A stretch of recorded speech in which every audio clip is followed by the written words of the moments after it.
Najua umeishi miaka mingi bila kujua kuwa maisha ni mchezo wa hatari, na ili ushinde mchezo huo ni lazima ujue sheria zake na sio kuishi kwa kufuata utaratibu uliowekewa na wachezaji wenzako. Leo nataka kufichua siri nzito ya sheria 5 ambazo ndio silaha inayotumiwa na matajiri au watu wako wa karibu wanaokuzunguka kukushinda na kukutawala. Toka utotoni umefundishwa kuwa dunia inaendeshwa na wema, eti ukiwa mwema mambo yako ndio yanakunyokea. Kumbe umekuwa ukilishwa uongo mtamu. Siri uliofichwa ni sheria ya kwanza kuwa dunia haina wema. Ndiyo maana watu wanaoijua sheria hii wanakutumia bila wewe kujua, kwa kujifanya wao ni wema zaidi yako, na siku wakichoka kukutumia ndio watakuonyesha kuwa dunia haina wema. Sheria ya pili ni kutazama maslahi yako binafsi. Hakuna binadamu anayependa ufanikiwe kuzidi yeye, kwani dunia ina watu wenye wivu, usaliti, unafiki na chuki zisizoonekana kwa macho.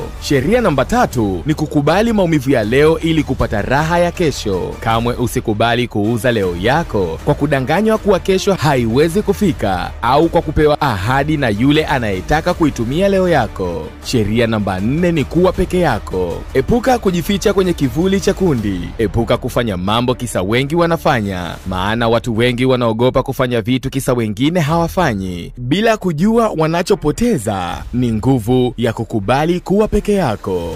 Ya 5 na ya mwisho ni sheria ya kujitoa muhanga. Kamwe usiogope kufanya jambo kwa kuhofia mwisho wake huenda utakuwa mbaya. Usiogope kujaribu mambo ya hatari. Usiogope kufanya yasiyowezekana, na kwa kufanya hivyo utakuwa umejihakikisha kutoka kizani. Langu jina naitwa Masai Mix Pro.